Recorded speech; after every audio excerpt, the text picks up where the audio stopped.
There are so many industries that definitely, if you have experience or if you're looking to obtain experience, it is for sure a place that it will easily transition to immigrate.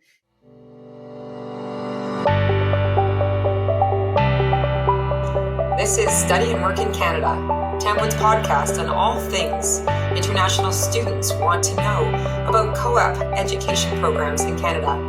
I'm Tamsin Plaxton, Tamwood's founder and president, and an avid member of the Canadian private education sector. Excited to be joined today on this episode by a very special guest. It's Mariline Quintana, and she is a registered Canadian immigration consultant and the founder of eVisa, which is an immigration agency based here in Vancouver, but with offices across Canada and overseas. They have offices in Brazil and Iran. And I've invited her on this episode because what we've noticed being in the international education industry is more and more the students that come to study higher education in Canada are coming because their ultimate goal seems to be to immigrate. At our college, we ask all of the students when they register and on their first day, what's your primary reason for choosing to study here? And I would say, on average, the number one answer given by students is they're hoping to immigrate to Canada. Probably about 90% currently of our students will give that as their primary reason. And so, knowing that, we thought it would be interesting to host someone on this episode to talk to us today about what are the various immigration programs open to international students in Canada, and how do students qualify for those? Because if you know in advance that's your goal and you design your program in the right way, you can really improve your odds of qualifying for immigration and use your study programs in the most efficient way to give you the most options. So today I'm really excited to be joined, as I said, by Mariline. Mariline, thank you for joining us. It's great to have you here. Thanks for inviting me, Tamsin. It's a pleasure. I hope to bring a lot of updates and valuable advice to those watching the episodes. Thanks for having me. Yeah, you're welcome. So Mariline and we met, I guess it was through one of our employees who had recommended Mariline to me because he was actually working with her agency to qualify for his permanent residency in Canada. And then after giving the information she needed to support his application, we got chatting about the work that her agency does. And I got to see how professional she was and her team. And I was really impressed, Mariline, with everything you did for not only for our employee, but now you've helped a lot of our students as well. Can you talk a little bit about your background, first of all, and then we'll get into kind of the opportunities for students? Okay. All right. So nice to meet all of you. I'm originally from Brazil. And I immigrated to Canada about 10 years ago. And myself, I had to navigate all the immigration processes. And I found it very difficult. And at the time, it was not only difficult to follow, it's because it was not enough information available on the internet, on the social media to search through. And actually, Canada is a great program. There are so many options available. And I found that among everybody that came at the same time, I was able to do a lot of research and be prepared. And that made my immigration plan to go away faster than a lot of my friends that came to study with me as well. I came as an international student. And it was a natural process. So in Brazil, I was a project manager related to IT field. I was not a lawyer. I was not in the legal field. I always had the dream to work in the legal field. And then when I came here and I started navigating and through my own challenges, I decided to pursue my goal to work in the legal area, in the legal field, and also to help people. It happened actually naturally. A lot of people were seeing like my journey and seeing how informed I was or searching through the various options and moving forward quite quickly in terms of immigration. I'll tell more about my story later. But I started helping people, and then I became interested. I started studying immigration law in Canada, and it became my passion to help people navigate through these processes. So eVisa has over 7 years of experience now, and we have helped over 10,000 people to come to Canada among visa and PR permanent resident applications approved. And I'm very happy to see that we are able to make a difference as a company, bringing the information out there. So we are very active in explaining to people basic requirements. But I would say with Visa, it is a company that does not think of a number, for example. We think of each person's journey, and we respect that person's dream as a dream. And I think we were able to grow a lot because, as Tamsin mentioned, we really see our clients as like, we know what you're going through. We have empathy through your path. We are here to help. We are here to hold your hand throughout the process. And that's our goal, is like to help our clients to achieve their dream of coming and immigrating to Canada, and not just in a lightly way, in a very professional, but also personal way, to like that the person feels, let's say, well embraced by our company, our professionals, to guide them through the process. Oh, that's right. So Marlene, not only are we seeing that more and more students want to immigrate, but it seems like Canada wants more and more immigrants. And everything I see in the news and everything I hear at conferences that I attend, it's all about Canada having this very aggressive immigration strategy. And what do you think is behind that? And how is that shaping immigration policy right now in Canada? Well, Canada is a big country, but it is a country that people are not looking much to have children, apparently. And like if you consider the working class that is retiring right now, and the young professionals joining the Canadian labor market, the math doesn't work, right? More are leaving than are coming in to the labor market, as we can see. Yeah. So Canada does need people to come from outside Canada to join the Canadian labor market, to keep running, right? And right. As any country, they don't want to just keep going, and want to continue to grow and to create opportunities and to be a reference in technology, innovation, in so many aspects. So, and Canada is such a big country, and it's still like you see like there are a few big cities actually, like that you see, like the downtown area has, of course, a lot of people, and the central area. But like if you go a little bit further, it's like there's so much to explore and to grow. Like Canada has a great potential to grow. And imagine that as a country, the more people you bring, more you are motivating the country to develop, to become more a richer country, to collect more taxes. And Canada wants more immigrants because first they have to serve their basic need of having enough people to work on their industries that, is the base of the economy. But not only that, Canada wants to continue growing as a country, and they need more and more people to come. So for the next 3 years, actually now next 2 years, we have already the targets that are actually right now under review again to even be bigger, because so 1 year ago, the government of Canada announced 1.2 million, 1,200,000 new immigrants expected for the next 3 years. So it would be 2021, 411,000. In 2022, the 421,000. And in 2023, 421,000 new immigrants expected. But, the past year showed us that you walk in a restaurant, you walk to places, and sometimes they cannot service you because it's lacking people to work in that place, right? So they are actually reviewing those targets because I think the past year specifically showed us like, hey, we need those students, we need those people coming to work in so many jobs, and from entry-level jobs that at the end of the day, Canadians don't want those jobs, right? And also specialized jobs, because Canada does not have the time to prepare that workforce, so it does not have the young generation coming. That's right. And the volume. Well, things are just moving so fast, especially in technology, that you're right. We haven't had the time to develop the education programs and to educate and train professionals in certain fields to keep up with what's happening in a lot of different career areas, especially in the area of tech.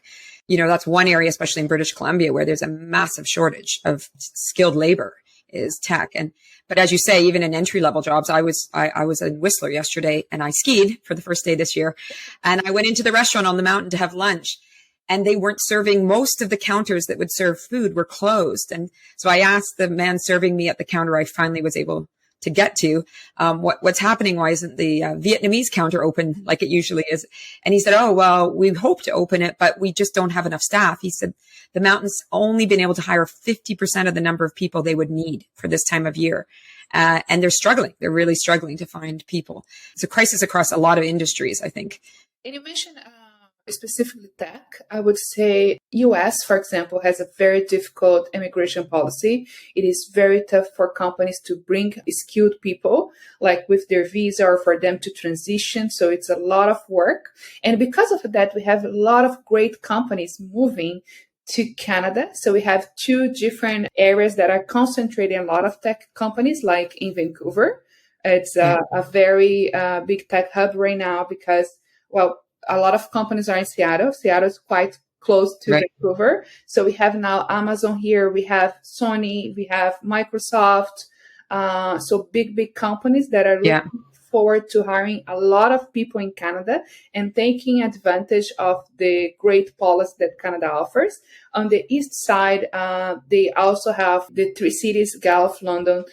There's one more. Waterloo. There we go. Yeah, the big tech hub. Yeah, very big tech center of Canada. Has a lot of and Toronto. Yeah, definitely. Toronto also as well has a lot of big companies, and Canada is also looking forward to be like the next main hub. And I think like we are very big on that right now. And if we're in technology, definitely it is a great place to be. The immigration policies are amazing. Very, very, very facilitated for the employer to bring you, for you to transition. So it's not only tech, okay? We are talking about tech. We're talking about hospitality. There's so many industries that definitely, if you have experience or if you're looking to obtain experience, it is for sure a place that it will easily transition to immigrate. And, a lot of people has this fear, actually, like if I do this investment to go to Canada, for example, to study, am I going to be able to transition to immigration? And I would say like Canada, there is such high demand that the person won't transition if they don't do any research, if they don't, maybe establish a plan, because it's the opposite. It is difficult for not to transition unless you don't want to, because there are so many opportunities available if you want to make Canada, So let's talk about that. So there's so many different opportunities, and it seems like Canada keeps developing a new immigration program every time there's more sort of a new industry that needs workers, or they're looking for a different economic class. For example, the startup visa program is one I'm thinking of. But there's so many programs, and I studied law at university. I even, in my third year of law school, did a seminar course on immigration, thinking I might want to be an immigration lawyer. And even I find it like overwhelming, all these different programs. So which ones do you think are the most commonly used programs by international students coming to study and work in Canada? Which programs would they then naturally transition into to get their qualification for permanent residency? Okay. All right. So immigration changes all the time. Like they are always aligned what the needs of the job market versus the needs for the country. So there's all these studies, and they are always launching pilot programs and specific, guidelines for sometimes even by occupation that it is different. But overall, like I would say, the most important thing that an international student has to look for is is he in an occupation that's considered skilled worker? And a lot of people get super scared right there because they say, skilled worker, I have to be like a genius. I have to prove that I have, a very special talent or something like that. I cannot be just an average Joe that studied and have an occupation. I have to be excellent. And that's not true. Like in Canada, as long as you have a profession and you have some experience, you are considered skilled worker. And a lot of people have this misunderstanding about who is considered skilled worker, who is not considered skilled worker. So I'm going to give some examples, okay?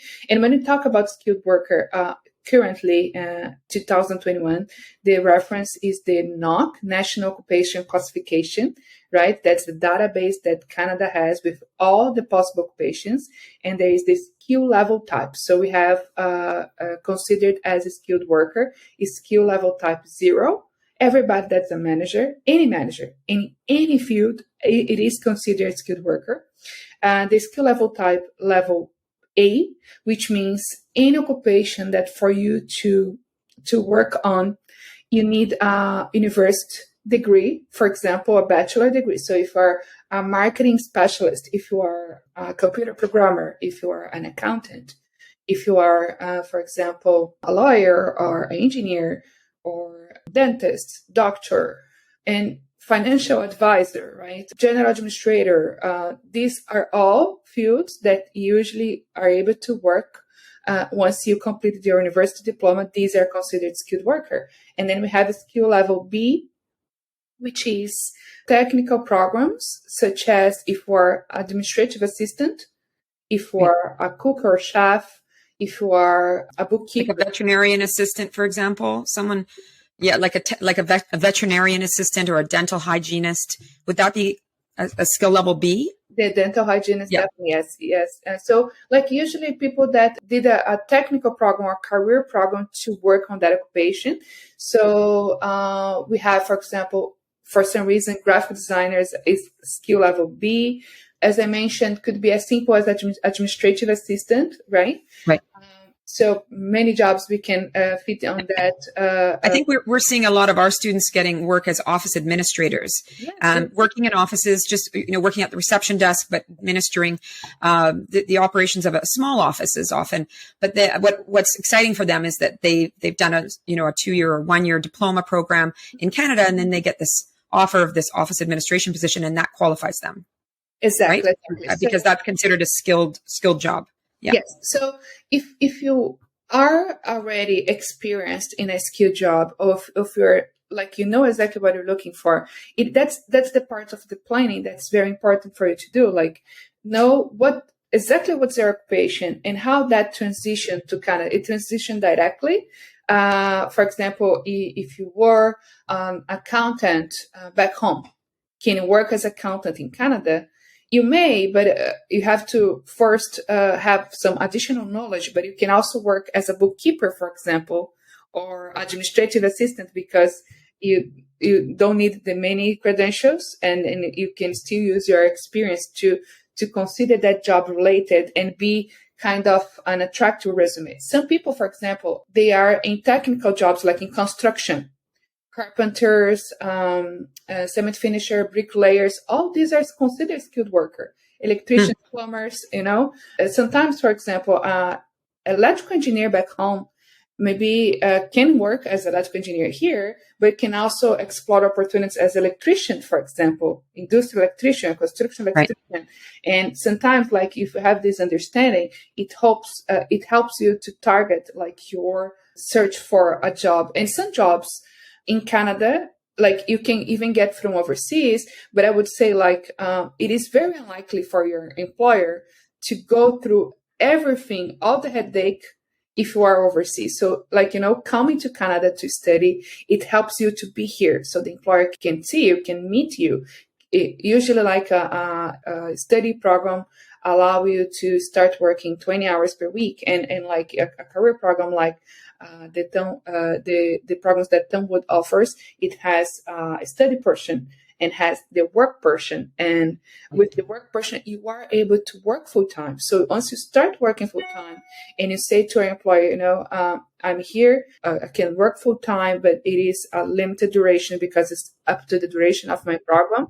Are you okay to seek options to assist me to transition, to renew my work authorization, to stay in Canada permanently? And it is truly possible, So I would say it is a little bit more challenging for most of the careers for you to get this support from the employer if we're outside. Some careers, the demand is so big that you can even get from outside. But in all the cases, it makes a way easier for you to be in Canada, to transition to the Canadian labor market, and then open several pathways for you to stay in Canada working and then permanently. So I think like usually when you come through education, for example, you are focused on the economic class, the economic immigration, which is pretty much like if you are educated, if you are you have experience, you can transition because of those qualities, right? So I would say the job, knowing the job and how to transition, or even seeking studies here that will help you to make this transition. It is key to open a lot of new pathways and possibilities for you to come and immigrate to Canada. Right. Okay. So you've talked a lot about being a skilled worker, and I guess that would be the Canadian Immigration sort of Express Entry program we refer to as the Federal Skilled Worker Program, that Canada's seeking skilled workers. Besides having a job that meets one of these classifications, NOC, National Occupation Category job classifications, what are the other eligibility requirements? Can anybody with a job offer immigrate, or are there other eligibility requirements that they have to meet? Actually, I mentioned about the job offer, but to be honest, I was more considering like other provincial programs when I mentioned job offer. Okay. That's usually the most common transition that students will follow once they are in Canada. So when you talk about the economic immigration, okay, we have 4 main requirements, and these requirements are English or French. Okay, so you have to show that you have English skills or French skills. Education level, so like your academic, the highest academic level, for example, is either a diploma or a bachelor or a post-degree diploma or a master's, for example. These are the education level that you have to show proof. The work experience, and then in this case, you don't necessarily need a job offer. Through the Express Entry Federal Skilled Worker, for example, you can use your experience from back home. Right, so the maximum points is 6 years of experience in the past 10 years. So, for example, now in 2021, you could use any work experience that you had in the past 10 years. So, since 2011, 2012, you could count that experience towards points, right? And the government of Canada counts separated a Canadian experience and the foreign international experience, right? So, like if you have points in the foreign work experience, just by working in your own country, and some people can have enough qualification even from overseas. Now it's been more challenging because with through the pandemic, for example, the government didn't focus on those programs for those who are overseas. The focus is currently and has been for the past year for those who are in Canada. But basically, if you have a good level of English or French, academic level, I would say ideally more than bachelor, for example, a bachelor and a post-degree, or a bachelor and master's, or a bachelor and a diploma, that would give you great points. And that's like, for example, if you have a bachelor, it's a good opportunity as well to come and study a 1-2 year program in Canada. So you have these additional points for education, the work experience. And I forgot about one, that's age, right? So you do have additional points, just considering how old you are. And the maximum points, it is up to 30 years old when you get 110 points on the Express Entry if you're single, 100 points if you are a couple. But people are like, oh my God, so if I have 31, 32, 33, or 37, this is the end of my immigration process? No. If we're talking about Express Entry, age is a criteria, and you still have points, like you lose 1 point for the qualification criteria every birthday, about 5 points in the selection criteria every birthday. And that's the time when, we can explore some options. So let me try to be a little bit more objective, Tamsin. I'm sorry if I have been not as clear, but like there are the federal programs, okay, that are managed through the Express Entry. And then we have a federal skilled worker that it's both for people outside Canada or inside Canada. Right. And these are the 4 main criteria in terms of qualification. We have then a Canadian Experience class that's also managed through this program, Express Entry, to the system. And in this case, the main difference is if you have a job offer in Canada, or if you have worked in Canada with a valid work permit for at least 1 year, you get additional points, you get additional qualification for this program. This program was a big success in these past years because, as I mentioned, Canada focused a lot on people that are here. We have people that are studying and then get a postgrad work permit. They then work for a year or two after graduating from their studies, and then they use that work experience to get points to qualify under the Canadian Experience Class. And that's been a very common path we see a lot of students do. Study. Usually they start with us, study at a private college like ours, transfer to a public college to then get a postgrad work permit and then apply. Exactly. Yeah. And that's actually a very interesting pathway because a lot of people when coming to study, like they don't have the trust about their I'm able to study in English. So you start with a private college or a career college. You get used to the Canadian way of teaching. You get used to how Canada works, the Canadian education system, how it's like you studying another language, for example. And then sometimes you can transition directly from the private college to permanent residence, as I mentioned, like if you have the co-op portion and you have a plan and you know what to look for. And during this co-op, you find a job offer. Then you can transition to immigration through the provincial nominee programs. For example, in Canada, we have the federal programs. The economic class mostly are managed through the express entry system, but every single province in Canada, they have their own immigration programs. So Canada has 10 provinces, 3 territories, and each one of them offers 3, 4, 5 different pathways for people to immigrate. And that's like when coming to Canada, it makes a big difference for you to be here.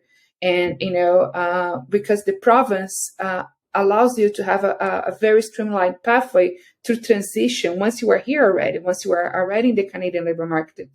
The private college usually has this co-op portion, which is, Tamsin can even speak more about it, but pretty much it is a mandatory work portion of your program. And the school assists you to get that job related to your program of studies. Okay. Right, and that's right. And that's the time that you do have the opportunity to transition to permanent residency.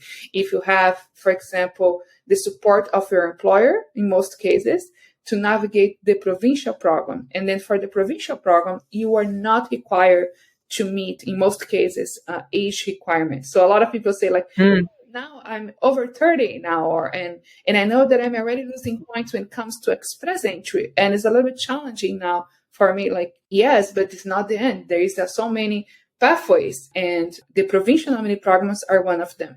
And particularly, for example, BC, the BC PNP, and British Columbia Provincial Nominee Program, I'm a big fan of it.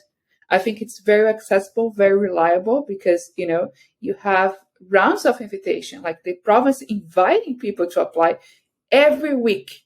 Every single week you have, the province saying, if you have a profile with us, right? And you have the minimum qualifications that we're calling for, you are invited to apply. And it's very reliable. I myself, I'm a proof of that because that was the way that I immigrated. It was a little bit different 10 years ago, but pretty much was the same program, right? I came through a private college. It was a 6-month study, 6 months work, meaning was quite short, actually. It was not even 1 year study, 1 year work. It was 6 and 6. And I researched, I knew what I was looking for. And then for you guys to have an idea, my first full-time job in Canada was as a IT project coordinator. I had experience as a IT project manager back home. And imagine, I remember, it was pretty much my first interview. I was like, okay, it was good to see how it would look like because there was so many other people and other Canadians participating in that interview, but I was the one selected. And I did exactly what I'm telling you guys. Once I was qualified, I said, here's my work permit, first day, and then who can I talk to about having the support to transition? And I knew exactly what I was looking for. I knew what the program looked like. I had already done my research and even talked to a regulated Canadian immigration consultant like me. Now, I knew exactly what to look for. And they said, yeah, we can assist you to transition and then apply for the provincial nominee program from BC right away. And then the provincial nominee program allowed and continues to allow till nowadays, once you are nominated, you are able to apply for work permit extension. So I had a limited work permit because of my study program. And I was able to have a longer work permit that covered the entire period that I had to wait for my permanent residency to be processed. So Mariline, you started the process while you were still doing your co-op program. So you hadn't even been in Canada a year and you started your immigration application. Yeah. And then you were given an extension on your work permit before your studies were even over, it sounds like. Exactly. Yeah. Yeah. So easy to just move from being a student on a study and work program into an extended work permit while you waited for your PR to be processed. Exactly. And that's one thing that I would say a lot of people that comes to study in Canada does not think of, finding an immigration consultant until the end of the program. Don't do that. You have to, even before coming to Canada, you start your planning, know exactly what you're going to qualify for, what you're going to look for, and once you, for example, so maybe before coming to Canada, you have that consultation, you know what you're looking for, you know what you have to prepare for, what you have to anticipate. Right. Once you are transitioning to the work portion, maybe have a new consultation, or maybe that's the time already for you to have a contract, a consulting contract that you have the guide of immigration consultant, because as Tamsin said, it changes all the time. So sometimes you have to readjust that planning to know if it's going to work, if it's not going to work. And it's very important for us to have time because, immigration, even though Canada is great, we have a very transparent system. We know the processing time, of course, now it's a little bit affected because of the current situation, etc. But it's very transparent, but still, it requires time to process, right? And we see a lot of people okay, I'm graduating this Friday. I will now schedule after I graduated a meeting to know what to do next. And oh wow, we are now. Of course, we can make it happen, but I used to say now it's a lot of emotion because the time matters, Yeah. And that goes back to my first point about using your program efficiently, right? If you choose to study and do a study program in Canada, you can, even in the program that you choose, you can set yourself up for more opportunity for immigration, because if you choose the right program, it'll allow you to do the right type of co-op placement. And that co-op placement could become your permanent job. A lot of the employers are supporting their co-op students through that transition from, study and work permit to permanent residency. So getting the right program to then qualify you for the right kind of co-op placement, and choosing a school that has a good co-op department that really works with students to make sure that the co-op placement is a skilled job, right? Is a not code B or A or zero job, so that you can use it down the road. Yeah. Definitely. So that's why it's so important. Sorry. Get some water here. Yeah, we're talking a lot. You're talking a lot. And it's interesting. So it is very important to really do the planning. And what I used to say is you get your end goal. And if your end goal is immigration, or even if you say I'm not sure if I wanted to immigrate to Canada. And to be honest, that was me 10 years ago. I was I'm not sure if I wanted to immigrate to Canada, but I want to take all these steps right in case I decide to stay. In case you decide to, yeah. Keep your options open, right? Don't close any doors early on. Keep your options open and keep as many options open as possible, not just one option, a lot of options. So another program we haven't talked about, and I want to get to it on this episode is, can you talk a little bit more about the startup visa? That's another immigration pathway that we've seen a lot of our students have success through that pathway. And I've always said to students who I get a chance to speak to, if you have that in mind to come through the startup visa program, and you don't at the end of the day end up qualifying because let's say your business idea didn't succeed, it doesn't mean you don't have other opportunities, right? You can still go the BC provincial nominee program or go with one of the other federal programs. But let's talk a little bit now about the startup visa, and maybe you can give some background about that. Okay. All right. So not everybody wants to pursue a path that you will work in a company. And more we see people going into entrepreneurism and wanted to have independent, more self-employed lifestyle, right? And the first confusion that a lot of people make when it comes to startup is not only a company in the inception phase, in the beginning. For Canada immigration, startup, it is innovation. Okay, so the first thing that you have to have, it is an innovative idea. It is able to compete in the global market. So it's able to scale and compete in the global market. And the innovative portion, some people think like, wow, I have to be the next Steve Jobs or the next Bill Gates of the world. Not necessarily, okay? So for example, even in many countries, we see like, we travel to some countries and say, that's so interesting the way that they do this. And this is not available in Canada, And for example, you can have an idea for a software or an app or even something that already exists, but you add a little twist, a little innovation on that. Well, I can give an example on that. We have a student who recently qualified for permanent residency through the startup visa program. And his business idea that he developed in our program, in our entrepreneurship program at our college, it was a pet food business. So, you're right. You don't have to be developing technology. He developed a pet food made from cricket protein.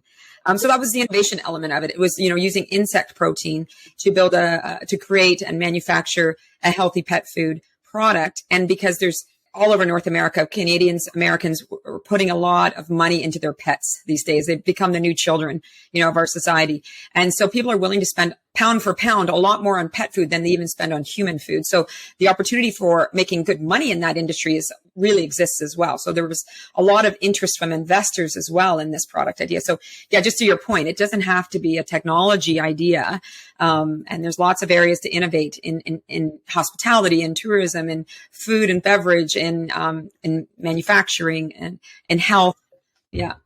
Definitely. We have like a few clients, for example, one that developed a cleaning product that it is more natural and based on plants. So the client was a university researcher in the agriculture business, and he said, this product is way more powerful than other disinfectant available, and it's natural. So that was accepted. It's actually being very successful. They are ready.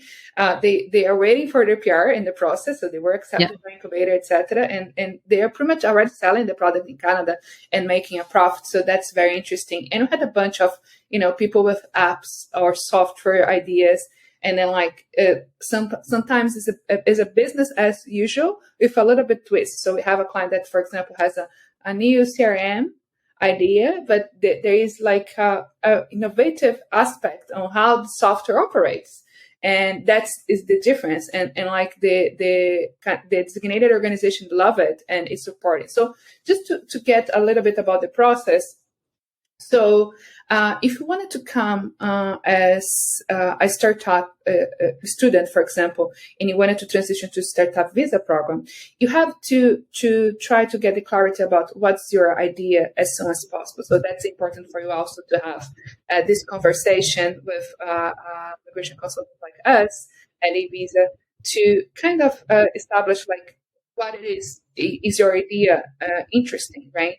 And you can then, with the study program, have all the support of a Canadian education institution to develop that business plan, to understand how that idea will be played in the Canadian market, like how Canadians will look at that business and what are like the aspects that you have to develop in order to be a good fit for the Canadian market, right? So the purpose of the startup is, once you have this idea, we have to present that idea to what we call designated organizations. And there's 3 types of designated organizations: incubators, venture capital, and angel investors organizations. So these are organizations that are also registered with Canada, and they are certified to give to these people that they accept what we call a letter of support for their work permit. So they are able to get a work permit for 2 years, and also for application for permanent residency, right? So every incubator or venture capital institution or angel investor works in a different way. I would say venture capital and angel investor organizations are for business that already exist, that are already well established. Like, let's say it has already local sale, for example, in that country, and they need investment to grow. It's not for a business in the inception phase, like you are starting an idea. And if you are like a big entrepreneur that wants to take like your company to the global scale, you can use that program, and you can pursue one of these organizations to invest in your company, and not only invest, but also give you the support. It's a little bit more tricky to reach to those organizations, because for you to qualify permanent residency through these organizations have to agree to invest in your company. So if it's angel investor organization, it has to be at least 75,000 Canadian dollars. And if it is a venture capital, it has to be 200,000 Canadian dollars. But it is the minimum investment that those organizations have to make in the business, in the entrepreneur's business, in order to qualify through the immigration program. Yeah. And I mean, I guess the one thing I would say is my experiences right now, there's a lot of available money, though. I mean, there's a lot of investors looking for good ideas to put their money in. And so, yeah, if you do have a good idea, especially if you're in the startup phase, you might find an angel investor who's interested in investing. 75,000 sounds like a lot, but it's not that much on the Canadian investor sort of scene. Getting the venture capital, you do have to have a more developed idea, and you probably have to be in revenue phase before you'd qualify. But would you say most of the immigrants coming through this stream are probably qualifying through the incubators, right? They're getting accepted into incubators. Yeah, that's the one that I wanted to show more. So, like, usually if you're getting money from some institution, it is a lot of more work for you to get that money. But if you want to, like, just have their support, their mentorship, their commitment with your business, so they can guide you through the steps until you get the permanent residency, then we are talking about incubator. And then incubator is a way more accessible. We have a lot of relationship with different organizations that, like, you don't need to be established. It can be just the inception, it can be just the idea, right? As soon as you're at the idea stage of your business, you haven't actually got customers yet, right? Exactly. Yeah. It is completely the inception phase. And then as long as you can establish like a brief description of what your idea is going to look like, what's the problem that you see in the world or for a specific group of people, and how is your solution solving that problem? That's what they are looking for, right? Because the innovation comes like you have a problem that needs to be solved, and you are solving that problem with your idea, right? And so I would say most of our clients that we see, they come and they get the support of incubator. You don't get any money. You have to do your own investment, right? You may get at later date through other channels like grants, etc. But you get the big gift, which is the letter of support from this organization. That having the letter of support, English or French CLB 5. So for those who are not familiar with what we say CLB stands for Canadian Language Benchmark Level, and it goes from 1 to 12, right? And I would say CLB 5 is like a pre-intermediate level. So it's pretty low relative to other immigration programs. Exactly. If you're coming in through the startup visa, your English level doesn't have to be as high as if you come in through other immigration programs. Exactly. Yeah. It is. So that's makes it a more accessible program for a lot for Yeah. Definitely. It's very accessible. And when you talk about, for example, economic immigration, we are talking about minimum CLB 7 in most cases, right? Some like Canadian Experience Class for not be accept CLB 5, but it's a point system. And to be honest, like CLB 5 may be able to qualify you, but not be able for you to actually have enough points. Right. So you have to consider at least CLB 7 for any economic immigration. Right. Startup visa that actually accepts you with CLB5, which is very, very low. It's pre-intermediate. So I classify, like, for example, CLB5 pre-intermediate, CLB7 high intermediate, and then above CLB7, like CLB8 or 9, we are looking at advanced level, right? So when we're coming from outside Canada with no job offer, no Canadian experience, we're pretty much looking into presenting an application with Canadian language benchmark level 9 or above, because you have to compensate not having like Canadian experience or job offer. And when you are in Canada, this comes down as well. And for startup visa, it is like pretty low. It is very low. So if you have the English, you have proof of funds, right? You have to have funds. Yeah. In all most programs, unless you have the job offer or Canadian experience, you have to prove that you have what we call settlement funds, which is just like a very minimum amount of money for you to set foot in Canada and, be able to survive. So just for you to have an idea, one person is around $13,000. Two people is around $16,500. So you just have to have evidence that you have that much money in your bank account when you are applying for the permanent residency through the startup visa program. And so it's like a CLB5, a letter of support from an incubator or one of the other and the $13,000, and you qualify. So age doesn't matter, education doesn't matter, work experience doesn't matter. Yeah, that's why I love this stream, this program.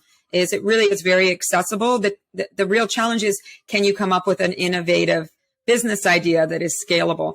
And that's where colleges like Tamwood come in, because we help students.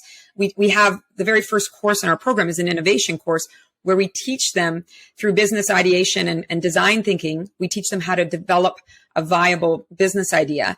And then we help them in the rest of the program really flesh out that idea and build a really viable business plan to then pitch that to angel investors or to incubators to qualify. Yeah. So it's a very interesting, exciting program. I think that a lot of internationals don't even consider. They think, oh, I'm not an entrepreneur. How could I possibly qualify? But they don't realize all the supports that are there and really all the opportunity that exists right now to be an entrepreneur. There's just the world is ripe for innovation. There's just so many new technologies and new ways of doing business that create opportunity for new businesses. Definitely.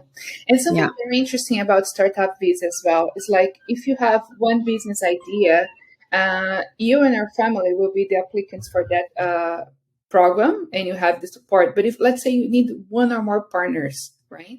So for example, you have an idea that's related to your professional field that involves technology, and you want to bring like a friend that that's very good in technology to join you.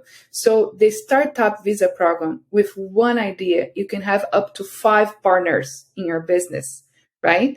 And I usually recommend 2, 3, no more than that. I would say 3 is a good number, 2 in most cases. So 3 internationals and their families can actually immigrate all on the basis of one business idea. Is that right? Exactly. Yeah. So it is an amazing opportunity. And, all together, they have to have at least 50% of the shares of the company. So which means if you have like an investor, a silent investor, and even if they take 50% of your company, we can still immigrate. So the rule is all partners together have to have at least 50% of the company, and each partner has to have at least 10% of the company. Right. Yeah. So I think this stream, I personally am excited about. I love everything to do with entrepreneurship. So I'm personally excited about the entrepreneurship program and the startup visa program. I mean, for the Canadian government. And I think we should actually have you back on this show to have another episode where we just focus only on the startup visa, because it's such a unique opportunity that Canada has given to internationals. And certainly, as I mentioned before, we've seen people come through our entrepreneurship college program, our diploma program, with the intention of qualifying through the startup visa. But midway through the program, they get a job with a Canadian employer that they're so excited about. They actually switch and they transition to permanent residency through the BC PNP, through one of the provincial nominee programs or through the federal skilled worker program. So even if you start in one direction, Canada has so many immigration programs. You might be interested in going one direction and then change your plan partway through and qualify another way. And that's the great thing, as you say, about coming to Canada, studying in Canada and starting your process, in Canada, because you're available to interview for jobs, to pursue applications to say incubators if you're going the startup route when you're on the ground in Canada. And that definitely helps you to open different pathways, even like, for example, for the English language, right? So sometimes you used to say that when you are in your home country and you think that you speak good English, right? When you get here, like, wow, I'm few steps behind that what I was, right? Because speaking on a daily basis with Canadians and or people from all over the world, like we tend to have to develop something else, something more. And studying Canada also helps you with feeling more secure to present yourself and to talk about. And when it comes to business, as we established here, for the startup program, for example, you are not required to have a high level, but it's good that you have confidence to talk about your business so you can, get things going in Canada as well. And we talked about the startup as innovation, but even if you are interested in opening a business, even a business that's not innovation, it's a business as usual, you can also have options to do that. So there is the entrepreneur work visa, that's an option. So you can establish a business plan saying what you're going to do in your business, like you're going to open a restaurant, you're going to open a hair salon, you're going to open, any kind of business. This is also possible, right? So a startup, it is a way for you to immigrate to Canada with innovation. But if you are into entrepreneurship and you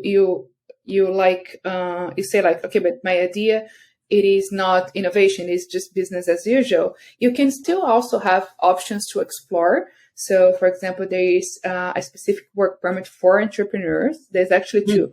We call entrepreneur exemption C11 or exemption C10, which if you establish that you have a significant benefit to Canada in opening your business, for example, creating jobs for Canadians, or putting all your knowledge into something that you're going to do here in Canada. This is valuable to Canada because you're bringing yourself with all your knowledge, of our experience, and making that available for Canadians. Right. So there's also option for you to transition right. to a business immigration, even though you don't have the innovation idea. So that's interesting.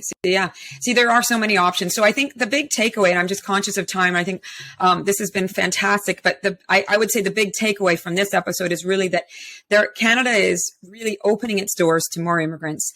It's very flexible. They keep adding new programs to meet the needs of the labor market in Canada. And right now the need is high, right? In so many industries, so many sectors, there's just such a labor shortage, a talent shortage. So Canada is continually rolling out all these very innovative immigration programs to bring in the right kinds of people to fill the various labor market needs.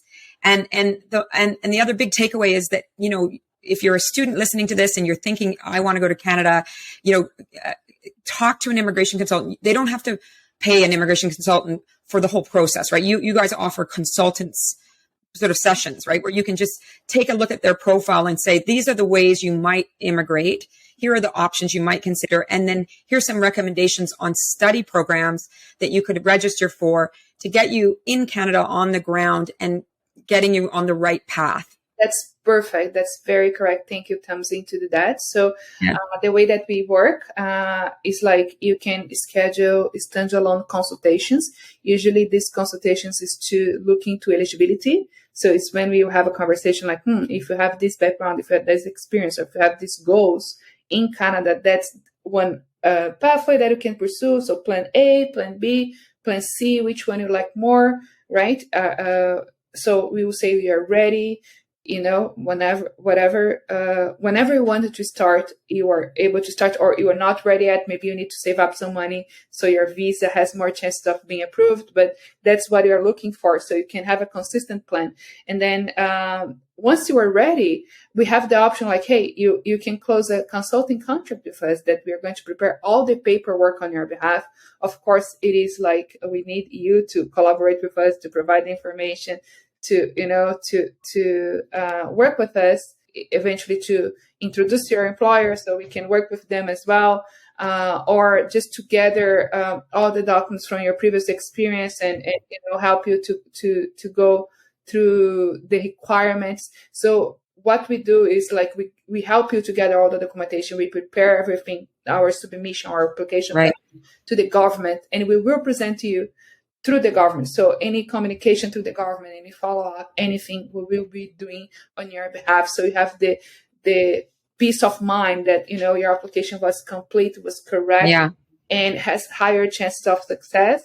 And any need to interact with the Canadian government, we will do on your behalf. Yeah. And that's such a relief, I think, to internationals. I mean, I can't imagine going to a foreign country and thinking about applying to a government program without engaging someone local, who knows the ins and outs and who has done it many times and has seen all the possible ways things could get missed and covers for that and make sure that things are put together to meet, to check all the boxes, right? Because it is a very transparent and straightforward process, but it is about making sure you check all the boxes and everything gets done right. Yeah. Any legal matter, any matter that's related to government, it is like very detailed. And,